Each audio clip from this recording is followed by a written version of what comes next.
Hello everyone, আসসালামু আলাইকুম। কেমন আছেন সবাই? আশা করছি সবাই ভালো আছেন। আলহামদুলিল্লাহ আমরাও ভালো আছি।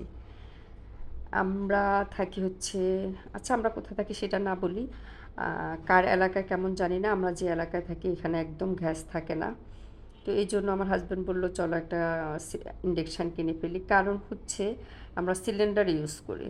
আর যখন গ্যাস মানে সমস্যা দেখা দিচ্ছিল তখন আমরা ভাবছি হয়তো সাময়িকের জন্য ঠিক হয়ে যাবে। এজন্য আমরা সিলিন্ডারের একটা চুলা কিনেছিলাম। এখন আজকে প্রায় ৩-৪ বছর ধরে একই সমস্যা, গ্যাস থাকেই না। তো যার কারণে আমার হাসব্যান্ড বলল যে চলো তাহলে একটা ইন্ডাকশান কিনে ফেলি।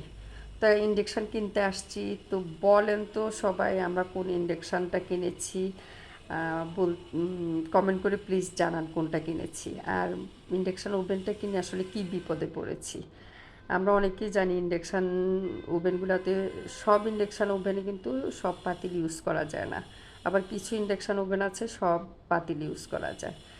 এখন আমার কি বিপদ হয়েছে সেটা দেখার জন্য পরবর্তী ভিডিওর জন্য কমেন্ট করুন। ইনশাল্লাহ আপনাদের সাথে শেয়ার করব। সবাই ভালো থাকবেন। আল্লাহ হাফেজ।